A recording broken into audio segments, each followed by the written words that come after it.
बिस्मिल्लाहिर्रहमानिर्रहीम। अस्सलाम वालेकुम dear students, welcome back to the new lecture. तो डियर स्टूडेंट्स, हम क्लास 12 के चैप्टर नंबर 15 के जो एक्सरसाइज के जो शार्ट क्वेश्चंस हैं वो कर रहे हैं।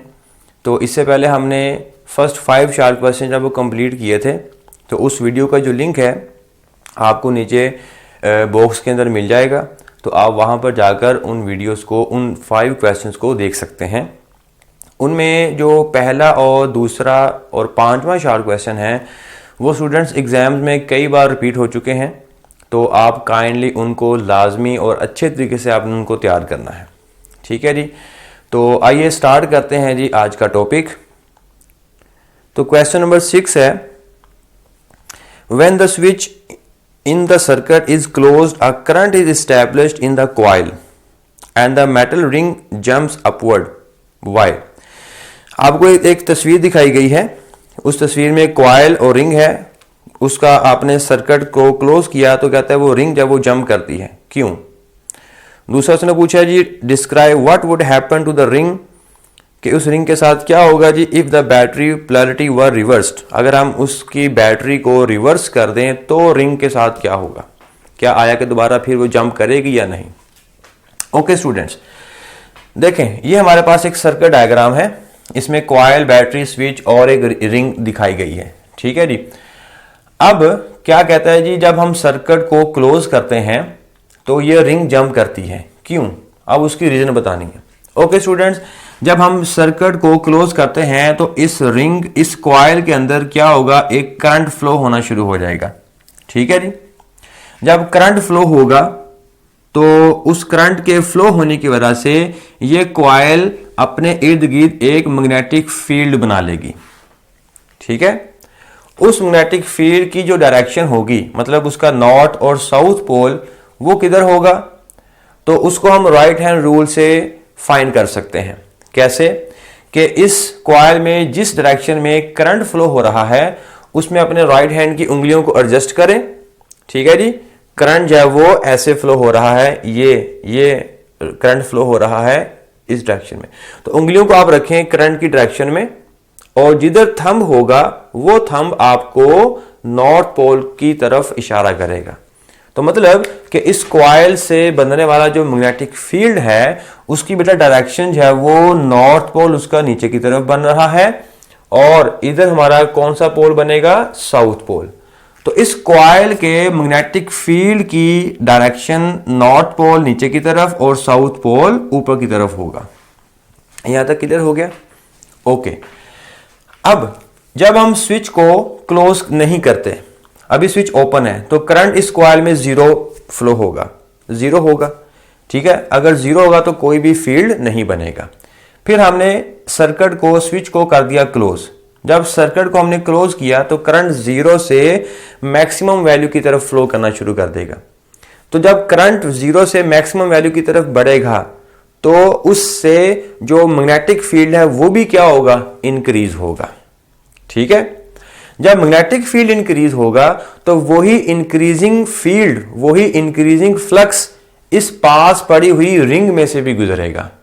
ठीक है, मतलब यूं कहें कि इस रिंग का जो फ्लक्स है वो चेंज हो जाएगा। पहले फ्लक्स जीरो था, अब फ्लक्स क्या हो गया, इंक्रीज हुआ, चेंज हुआ। तो अकॉर्डिंग टू फैराडेज लॉ, जब भी किसी रिंग का या किसी लूप का फ्लक्स वेरी करता है, चेंज होता है, तो उस रिंग में या उस लूप के अंदर एक इंड्यूस्ड ईएमएफ आ जाता है। ठीक है, और वो इंड्यूस्ड ईएमएफ क्या करता है, अपने ही काज को अपोज करता है। ठीक है, तो यही हाल इस रिंग का होगा, और इस रिंग का जो फ्लक्स है सर्किट के क्लोज होने पर, इस रिंग का जो फ्लक्स है वो क्या हुआ, इंक्रीज हुआ। तो ये रिंग क्या चाहेगी, उस इंक्रीजिंग फ्लक्स को डिक्रीज करना चाहेगी, अपोज करना चाहेगी। तो अपोज कब कर सकती है, जब ये रिंग भी जो है इस साउथ पोल के सामने अपना साउथ पोल ले आए। ठीक है, और दो सिमिलर पोल्स क्या करते हैं बेटा, रिपेल करते हैं। तो इस तरह दो साउथ पोल के आमने सामने आने पर यह रिंग क्या होगी, रिपेल होगी, और जब ये रिपेल होगी तो एक फोर्स के साथ जब वो इंस्टेंटली जब क्या करेगी, ये ऊपर की तरफ मूव करेगी। ठीक है जी। तो इस तरह सर्किट के क्लोज करने पर क्या होता है, रिंग जो है वो ऊपर की तरफ मूव करना शुरू कर देती है, ऊपर की तरफ जंप कर जाएगी। ठीक हो गया। ये उसने पहले पार्ट में पूछा था कि सर्किट के क्लोज करने पर रिंग जो है वो जंप क्यों करती है। तो बेसिकली वो इस बढ़ते हुए फ्लक्स को अपोज करना चाहती है, तो उस अपोजिशन की वजह से वो क्या कर जाती है, जंप कर जाती है। ठीक है जी, ओके। इसके दूसरे पार्ट में उसने ये पूछा था कि अगर हम इसकी जो पोलैरिटी है वो रिवर्स कर दें, ठीक है जी, जहां पे प्लस है वहां पे माइनस ले आए, जहां पे माइनस है वहां पे प्लस ले आए। अब ये वाली हमारे पास सिचुएशन बन गई है। ठीक है जी, ओके। अब इसको देखें, अब हमने पोलैरिटी को चेंज कर दिया, दोबारा फिर से हमने सर्किट को किया क्लोज। पोलैरिटी को चेंज करने के बाद सर्किट को दोबारा फिर से किया क्लोज। अब जब दोबारा क्लोज किया तो इसमें से करंट फ्लो होना शुरू हो जाएगा। जब करंट फ्लो होगा तो अगेन पहले पार्ट के मुताबिक करंट फ्लो होने की वजह से इसमें एक फ्लक्स, एक मैग्नेटिक फील्ड बनेगा। अब पोलैरिटी चेंज करने पर जो मैग्नेटिक फील्ड की जो डायरेक्शन होगी वो किधर होगी, मतलब नॉर्थ और साउथ पोल किधर होगा। देखें, अब करंट जो है वो इस तरफ फ्लो हो रहा है, यूं ऐसे। तो अब हमने राइट हैंड की उंगलियों को करंट की डायरेक्शन में रखना है, तो करंट इधर से इधर फ्लो हो रहा है, तो ये करंट हुआ ऐसे, और अब थंब किधर आ गया, ऊपर की तरफ आ गया। ठीक है, तो करंट जिधर फ्लो होगा उधर हमने राइट हैंड की उंगलियों को एडजस्ट करना है, और थंब ऑटोमेटिकली जिधर भी होगा वो हमारा उस कॉइल का, उस सोलेनॉइड का नॉर्थ पोल की डायरेक्शन को शो करेगा। अब मतलब नॉर्थ पोल या वो इस कॉइल का नॉर्थ पोल कहां पर होगा, ऊपर की तरफ, और साउथ पोल अब कहां पर आ जाएगा, नीचे की तरफ। तो पोलैरिटी चेंज करने पर सिर्फ नॉर्थ और साउथ पोल की डायरेक्शन के ऊपर फर्क पड़ेगा, बाकी सारा फिनोमेना वही रहेगा। ठीक है, ओके। अब नॉर्थ और साउथ पोल ऊपर बनेगा। अब हमने अगेन स्विच को किया क्लोज, अभी हमने क्लोज नहीं किया। ठीक है जी, फर्ज करें भी हमने क्लोज नहीं किया तो करंट जीरो है, करंट जीरो है तो यहां पे कोई भी मैग्नेटिक फील्ड नहीं है। फिर हमने स्विच को कर दिया क्लोज, यहां पे मैग्नेटिक फील्ड आ जाएगा। तो मैग्नेटिक फील्ड पहले जीरो था, अब क्या हुआ, इंक्रीज हो गया। क्यों? क्योंकि करंट पहले जीरो था, और करंट जीरो से जब मैक्सिमम वैल्यू की तरफ जाएगा तो मैग्नेटिक फील्ड भी जीरो से मैक्सिमम की तरफ जाएगा, मतलब मैग्नेटिक फील्ड इंक्रीज होगा। ठीक है जी, अब उस मैग्नेटिक फील्ड को हम यहां पे शो कर लेते हैं।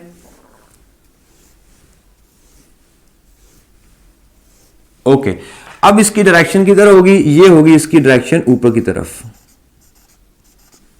ठीक है जी, तो जो ही हमने पोलैरिटी चेंज करने के बाद स्विच को किया क्लोज, तो फिर से क्या होगा, मैग्नेटिक फील्ड इंक्रीज होगा जीरो से मैक्सिमम वैल्यू की तरफ। वही इंक्रीजिंग फ्लक्स क्या होगा, इस पास पड़ी हुई रिंग में से गुजरेगा। ठीक है, तो फैराडे लॉ के मुताबिक इस किसी भी लूप का, रिंग का जब फ्लक्स चेंज होता है तो वो लूप या वो रिंग क्या करती है, उस फ्लक्स को डिक्रीज करने की कोशिश करती है, अपोज करने की कोशिश करती है। तो यस, यहां पर भी पहले केस की तरह ही हाल होगा। तो अब रिंग क्या करेगी, इस बढ़ते हुए जो मैग्नेटिक फील्ड को वो क्या करेगी, अपोज करेगी। तो अपोज कब कर सकती है, एक ही सूरत में वो अपोज कर सकती है कि वो अपना नॉर्थ पोल जो है वो इस कॉइल के नॉर्थ पोल के सामने ले आए। ठीक है, तब ही अपोजिशन मुमकिन है।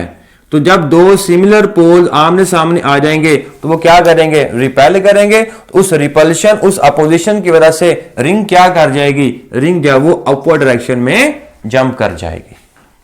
ठीक है जी, सारा फैराडेज लॉ, लेंज लॉ ही यहां पर इस्तेमाल हो रहा है।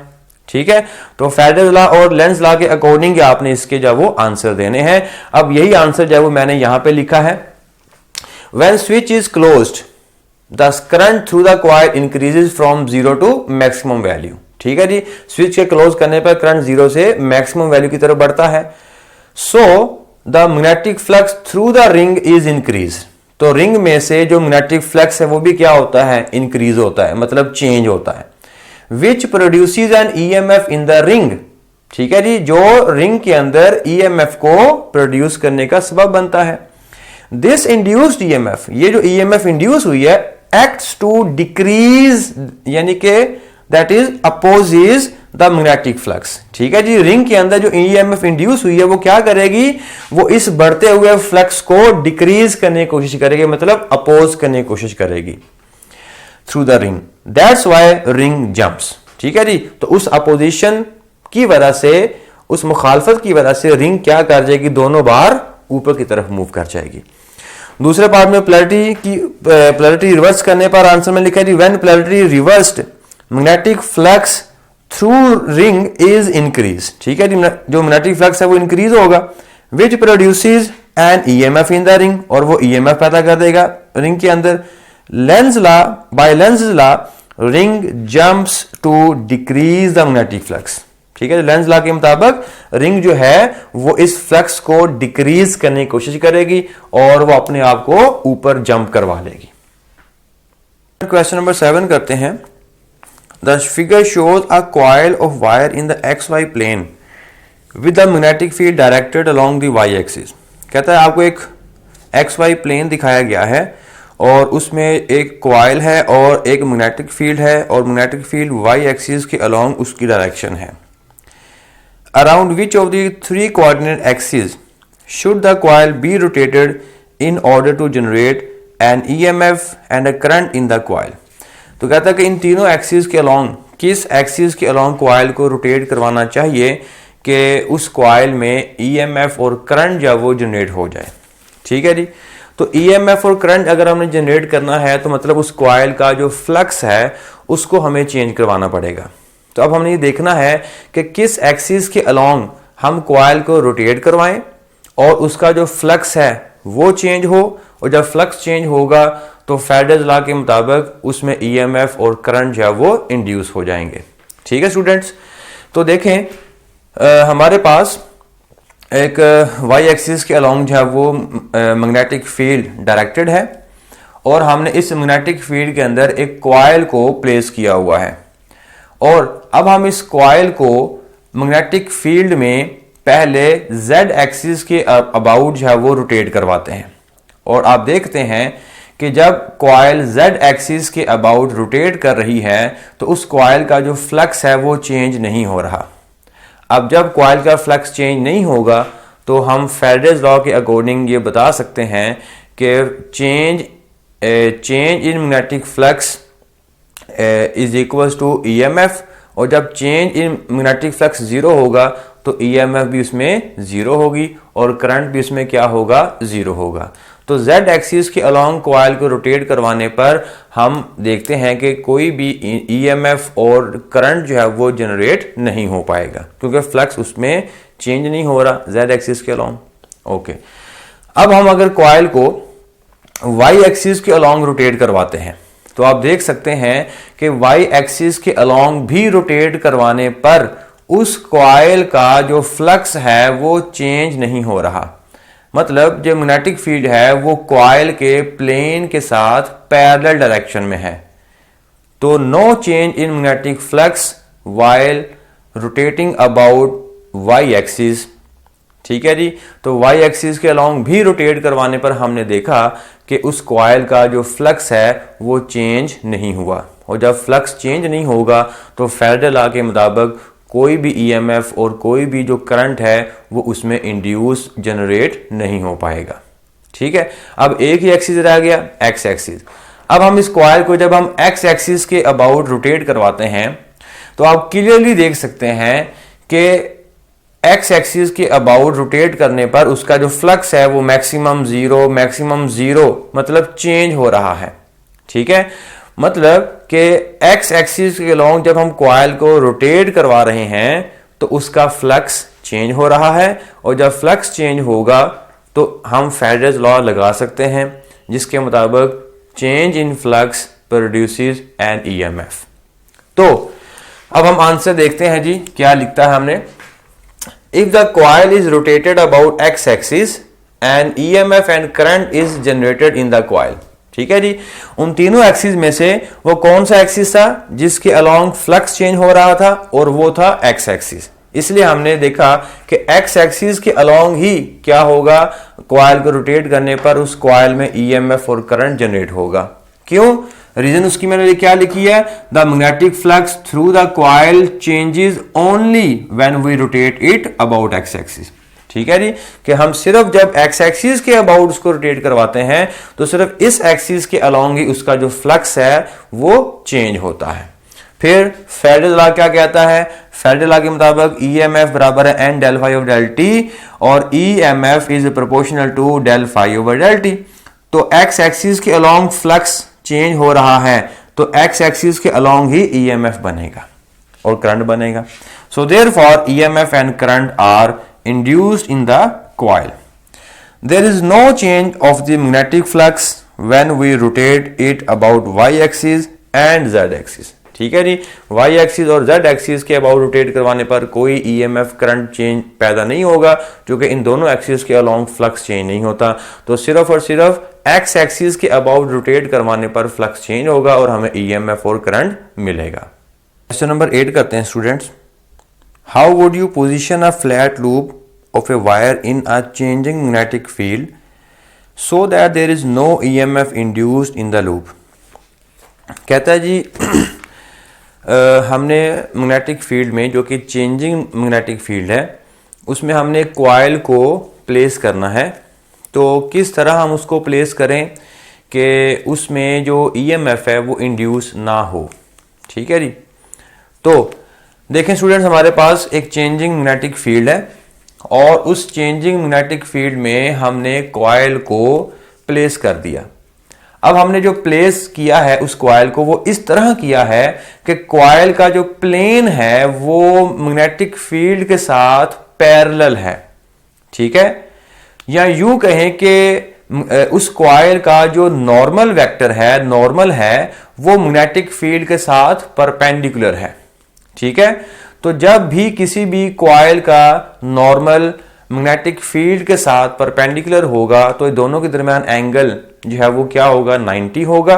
और फ्लक्स के फार्मूले के मुताबिक, फ्लक्स का फार्मूला क्या होता है? बी ए कोस थीटा। तो थीटा यहां पे क्या होगा? 90 और कोस 90 क्या होता है? 0। तो फ्लक्स क्या हो गया यहां पर? 0। तो इसका मतलब कि अगर हम किसी भी चेंजिंग मैग्नेटिक फील्ड में कॉइल को पैरेलल जब वो प्लेस करते हैं तो पैरेलल प्लेस करने पर क्या होगा? उस कॉइल का जो फ्लक्स है वो चेंज नहीं होगा। ठीक है, जब फ्लक्स चेंज नहीं होगा तो according to Faraday's law EMF उसमें इंड्यूस नहीं होगी। ठीक है जी, तो यही हमने क्वेश्चन लिखा है, आंसर लिखा है जी हमने। If the flat loop of wire is placed parallel to the changing magnetic field, कि अगर वो पैरेलल पड़ी हुई है मैग्नेटिक फील्ड में तो फिर उसका जो फ्लक्स है वो चेंज नहीं होगा। रीजन उसकी यही लिखी है, in this case no magnetic flux changes through the loop. ठीक है जी, कि उसका जो मैग्नेटिक फ्लक्स है वो चेंज नहीं होता, मतलब change in flux is equal to 0। तो EMF is equal to N del phi over del t, Faraday's law. इसमें जो चेंज इन फ्लक्स है वो हमने 0 पुट कर दिया तो ईएमएफ हमारे पास किसके बराबर आ जाएगी? 0 के बराबर आ जाएगी। तो मतलब उसको पैरेलल प्लेस करने पर ईएमएफ उसमें इंड्यूस नहीं होगी। क्वेश्चन नंबर 9 कहते हैं students. In the certain region the earth's magnetic field points vertically down when a plane flies due north which wing tip is positively charged. कहता है जी हमारे पास किसी जगह पर अर्थ का जो मैग्नेटिक फील्ड है वो डाउनवर्ड डायरेक्शन में है और वहाँ से एक प्लेन जो है वो मूव करता है। तो बताएं जब प्लेन उस मैग्नेटिक फील्ड में से पास करता है जो कि नॉर्थ की तरफ जा रहा है तो उसका कौन सा विंग जो है वो पॉजिटिवली चार्ज हो जाएगा। ठीक है जी, तो अब देखें, फर्ज करें कि ये हमारे पास एक एरोप्लेन है जो कि मैग्नेटिक फील्ड में मूव कर रहा है।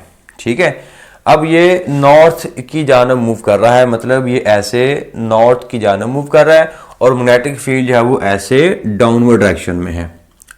ठीक है जी, और उसमें मैग्नेटिक जो एरोप्लेन है वो परपेंडिकुलर डायरेक्शन में मूव कर रहा है। अब सपोज करें कि ये जो एरोप्लेन है इसमें पॉजिटिव और नेगेटिव चार्जेस दोनों हैं। ठीक है जी, तो जब ये एरोप्लेन ऐसे मैग्नेटिक फील्ड में मूव करेगा इसका मतलब कि इसके अंदर जो पॉजिटिव और नेगेटिव चार्जेस हैं वो भी मैग्नेटिक फील्ड में नॉर्थ की तरफ मूव करेंगे। अब हमने बताना ये है कि इसका कौन सा विंग टिप जो है वो पॉजिटिवली चार्ज होगा। ओके, तो ये क्वेश्चन ऐसी है जैसे एक चार्ज पार्टिकल जो है वो मैग्नेटिक फील्ड में मूव करता है। तो जब कोई चार्ज पार्टिकल मैग्नेटिक फील्ड में मूव करता है तो उस चार्ज पार्टिकल के ऊपर लगने वाला फोर्स कैसे कैलकुलेट करते हैं? F is equal to q v cross B वाले फार्मूले से कैलकुलेट करते हैं। और उसकी डायरेक्शन कैसे फाइंड करते हैं? राइट हैंड पाम रूल की मदद से। ओके, तो अब चूंकि अब हमने डायरेक्शन बतानी है कि कौन सा विंग टिप जो है वो पॉजिटिवली चार्ज होगा, तो वहां पे हम अप्लाई करेंगे राइट हैंड पाम रूल। अब राइट हैंड में जो तमाम उंगलियां हैं उसको हम मैग्नेटिक फील्ड की डायरेक्शन में पॉइंट आउट कर देंगे। तो ये हुआ मैग्नेटिक फील्ड की डायरेक्शन में तमाम उंगलियां। अब थंब जो है उधर प्लेस करना है जिधर वो प्लेन मूव कर रहा है। तो प्लेन मूव कर रहा है अपवर्ड डायरेक्शन में, मतलब नॉर्थ की तरफ, तो ये हुआ थंब ऊपर की तरफ। ठीक है, और पाम जिस तरफ पाम की डायरेक्शन होगी, हथेली की डायरेक्शन होगी, उधर ही पॉजिटिव चार्ज के ऊपर लगने वाली फोर्स की डायरेक्शन होगी। ठीक है, याद रखिएगा। ठीक है, फिर से हमने तमाम उंगलियों को रखा मैग्नेटिक फील्ड की डायरेक्शन में, और थंब किधर रखना है? जिधर वो प्लेन मूव कर रहा है या जिधर पॉजिटिव चार्ज मूव कर रहा है। तो पॉजिटिव चार्ज चूंकि नॉर्थ की जानब मूव कर रहा है, तो लिहाजा हम थंब को भी पॉजिटिव चार्ज की डायरेक्शन में ही असाइन करेंगे। ठीक है जी, तो ये हुआ प्लेन की डायरेक्शन अपवर्ड या चार्ज की डायरेक्शन अपवर्ड, और उंगलियां मैग्नेटिक फील्ड की डायरेक्शन, और पाम किधर है? पाम है इस तरफ। ठीक है, टूवर्ड्स लेफ्ट, और लेफ्ट साइड पे कौन सा इसमें जो है वो डायरेक्शन बनती है? वेस्ट की डायरेक्शन बनती है। ठीक है जी, तो ये है जी लेफ्ट साइड पर। तो लेफ्ट साइड पर क्या है, कौन सा है? ये वेस्ट वाला है। ठीक है, इसका मतलब कि जो वेस्ट विंग है वो क्या हो जाएगा? वो पॉजिटिवली चार्ज हो जाएगा। यही इसने पूछा था कि प्लेन मूव करते वक्त उसका कौन सा विंग टिप पॉजिटिवली चार्ज होगा, तो आंसर उसका वेस्ट विंग जो है वो पॉजिटिवली चार्ज हो जाएगा। यही बात हमने यहां पे अपने आंसर में लिखी है कि west wing tip is positively charged. ठीक है, रीजन है magnetic force on a charge particle is given by this. So according to the right hand rule this force is directed towards west. इस force की जो direction होगी वो किधर होगी? वेस्ट की तरफ होगी, on the positively charge particles. ठीक है, पॉजिटिवली चार्ज पार्टिकल्स के ऊपर जो फोर्स किधर लग रही है? वेस्ट की जानब लग रही है। तो अगर वेस्ट की जानब फोर्स लग रही है तो पॉजिटिव चार्ज किधर आ जाएगा? वेस्ट विंग की तरफ आ जाएगा। तो हम बोलेंगे कि इसका जो वेस्ट विंग है वो क्या हो गया? पॉजिटिवली चार्ज हो गया। Hence west wing is positively charged. Number 10 करते हैं। क्वेश्चन नंबर 10 है जी, show that EMF and del phi over del t have the same units। अच्छा, इसमें एक छोटा सा रिलेशन प्रूफ करना है हमने। ठीक है, कि EMF और del phi over del t जो है वो इनके यूनिट्स जो है वो सेम होते हैं। इस चीज को हमने प्रूफ करना है, शो करना है। ओके जी, तो यहां से स्टार्ट करते हैं EMF। So EMF, unit of EMF क्या होती है? EMF बेसिकली वोल्ट ही होता है। ठीक है, तो EMF बेसिकली किसके बराबर है? वोल्ट के बराबर है। और वोल्ट किसके बराबर होता है? तो 1 वोल्ट बराबर होता है जी जूल पर कूलम। ठीक है, ये कैसे आया? आप जानते हैं पोटेंशियल का फार्मूला। पोटेंशियल बराबर होता है work done per unit charge. ठीक है जी, पोटेंशियल बराबर होता है work done per unit charge. तो पोटेंशियल का यूनिट क्या होता है? पोटेंशियल का यूनिट तो हमारे पास वोल्ट। ठीक है जी, तो 1 वोल्ट किसके बराबर होगा? वर्क का यूनिट हमारे पास आ गया जूल, ओवर चार्ज का यूनिट हमारे पास क्या आ जाएगा? कूलम। तो वोल्ट किसके बराबर हुआ? जूल पर कूलम के। और वोल्ट ही किसका यूनिट होता है? EMF का यूनिट भी वोल्ट ही होता है। तो लिहाजा EMF का यूनिट वोल्ट और 1 वोल्ट किसके बराबर होगा? जूल पर कूलम के। ठीक है जी, इसको आप इक्वेशन नंबर 1 कह दें। अब आप del phi over del t इसका यूनिट्स फाइंड करते हैं। ठीक है, ओके जी, तो del phi over del t. अब जो टाइम है इसका यूनिट हमारे पास हम जानते हैं, इसका यूनिट हमारे पास सेकंड होता है। अब जो फाई है ये किसके बराबर होता है, तो फाई फ्लक्स, और फ्लक्स का यूनिट हमारे पास होता है वेबर। ठीक है, ये हमने प्रीवियस चैप्टर नंबर 14 में इलेक्ट्रोमैग्नेटिज्म वाले चैप्टर में पढ़ा था कि फ्लक्स का यूनिट वेबर और टाइम का यूनिट सेकंड। अब वेबर किसके बराबर होता है, ये भी हमने प्रीवियस चैप्टर में इसको सीखा कि 1 वेबर किसके बराबर होता है, तो आंसर है 1 वेबर बराबर होता है जी न्यूटन मीटर पर एम्पेयर। ठीक है जी, तो अब हम वेबर की जगह पर न्यूटन मीटर पर एम्पेयर पुट कर सकते हैं, न्यूटन मीटर पर एम्पेयर डिवाइडेड बाय सेकंड। ठीक है जी, अच्छा अब इसको थोड़ा सा रीअरेंज करते हैं, newton metre as it is ऊपर ही रहा, ओवर एम्पेयर नीचे आगे इसकी पावर प्लस हो जाएगी, तो ये बन गया एम्पेयर सेकंड। ठीक है, लेफ्ट हैंड साइड पे क्या आ रहा है, del phi over del t, del phi over del t. ठीक है जी, अच्छा अब यहां पर न्यूटन मीटर ये किसके बराबर होता है।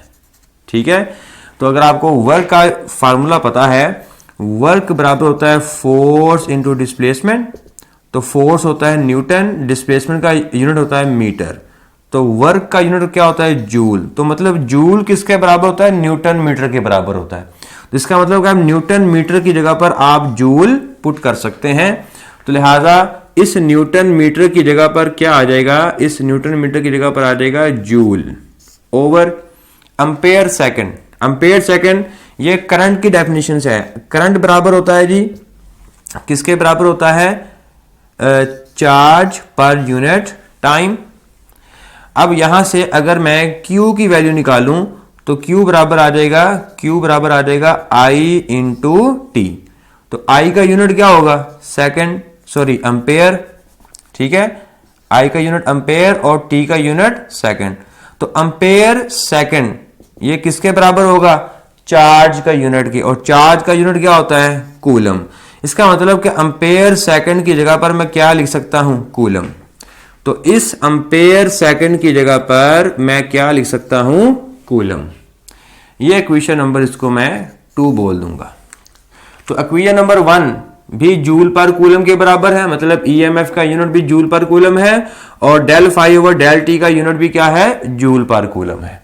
ठीक है, so from equation number 1 and 2 it is clear that EMF and del phi over del t have same units। Number 11 करते हैं, when electric motor such as an electric drill is being used does it also act as a generator। कहता है कि क्या electric motor जो है वो electric generator की तरह जो है वो एक्ट कर सकती है। इफ सो अगर है ऐसा है, what is the consequence of this, तो इससे नतीजा क्या निकलेगा। ठीक है जी, ओके। अब फर्स्ट ऑफ ऑल स्टूडेंट्स हम जानते हैं कि जो जनरेटर है और जो मोटर है उसकी जो कंस्ट्रक्शन है वो सेम होती है। अब किस जनरेटर की बात कर रहे हैं, डीसी जनरेटर की।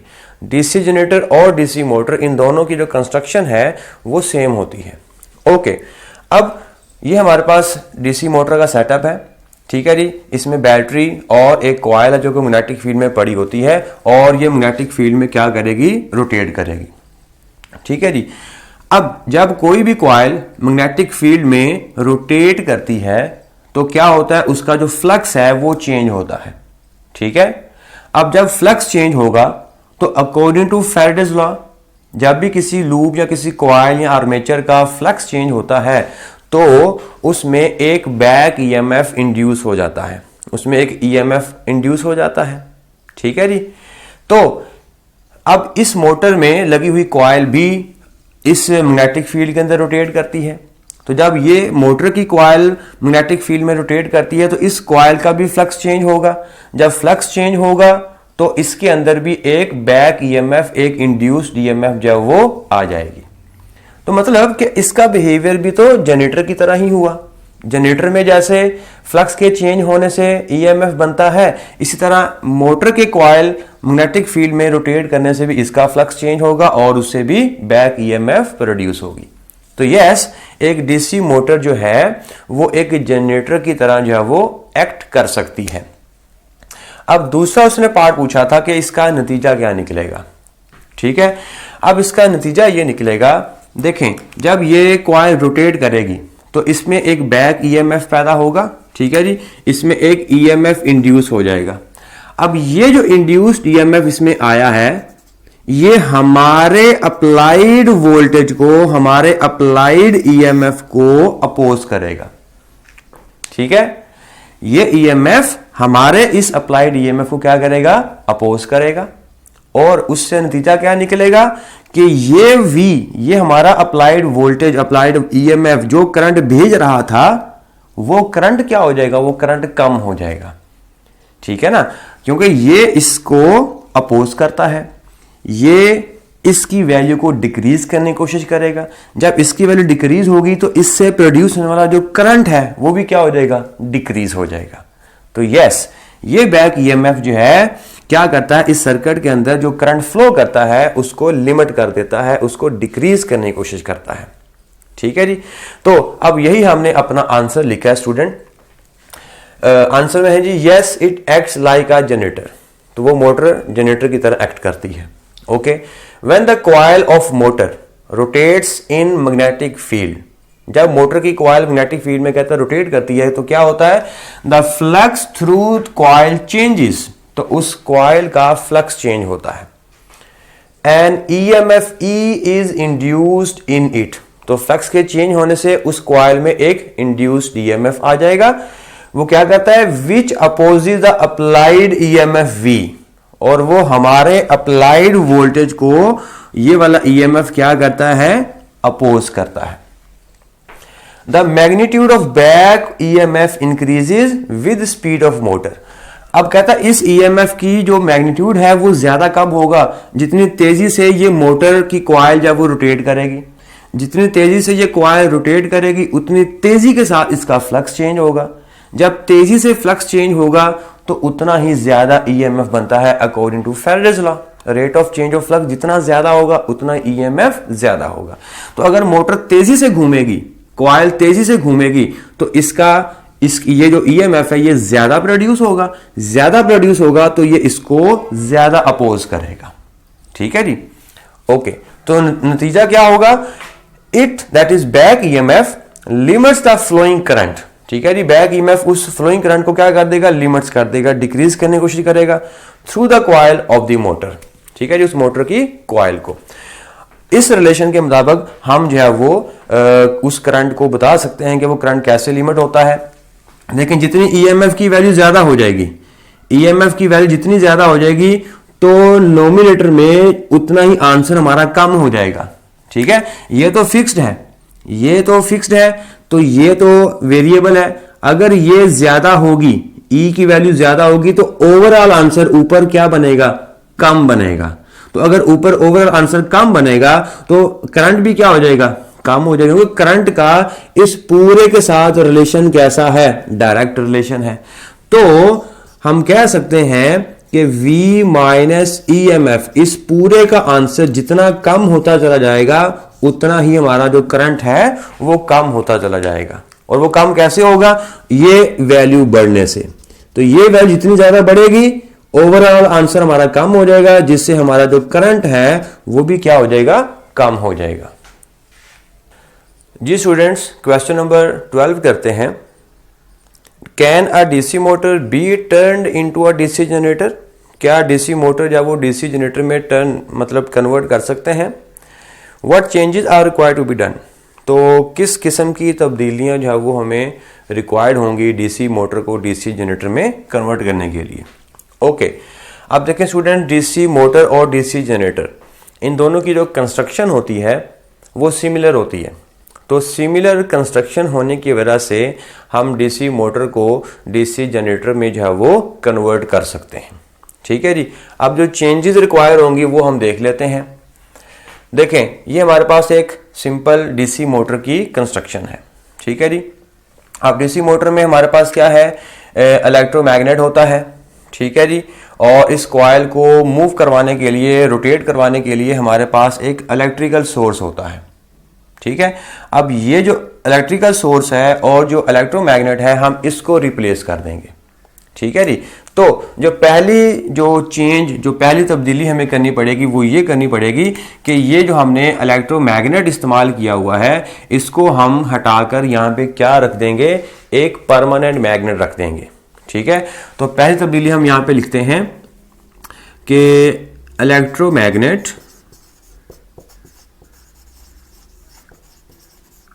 इलेक्ट्रोमैग्नेट is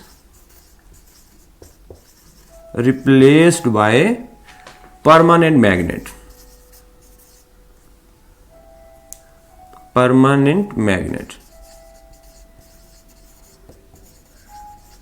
तो ये हमारी जब वो पहली तब्दीली होगी। ठीक है जी। ओके, मतलब ये हम यहां से हटा देंगे। तो फर्ज करें ये मैंने यहां से हटा दिया, इधर से भी हम हटा देंगे ये इलेक्ट्रोमैग्नेट को, और अब ये जो बाकी हिस्सा बच गया वो क्या रह गया, इसका परमानेंट मैग्नेट रह गया। ठीक है जी। तो पहले हम चेंज ये करेंगे कि परमानेंट मैग्नेट को लेकर आएंगे। दूसरी चेंज हम करेंगे कि ये कॉइल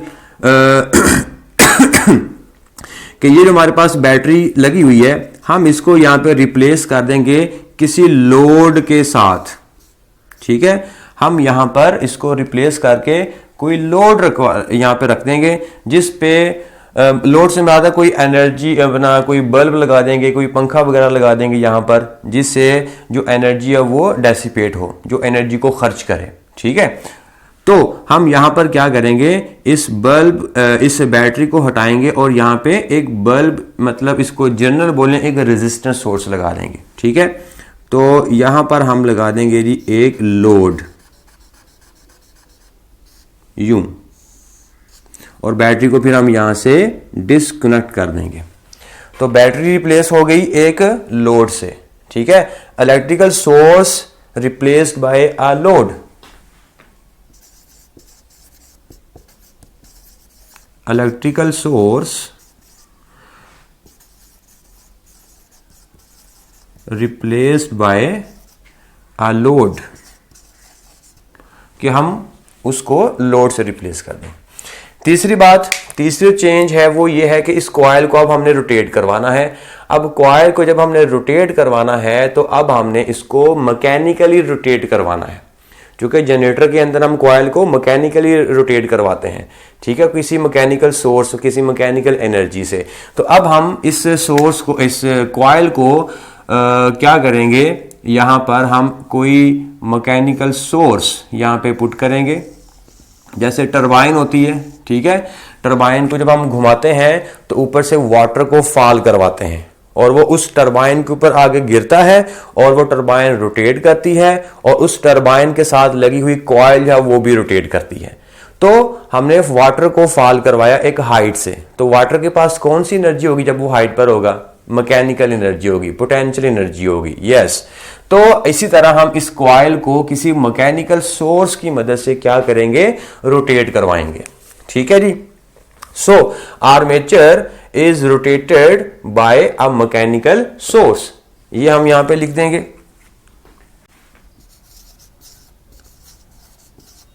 रोटेट द कॉइल या आर्मेचर मैकेनिकली। ठीक है जी। तो ये है वो जी 3 चेंजेस कि जिनकी मदद से हम एक डीसी मोटर को रिप्लेस कर देंगे डीसी जनरेटर में।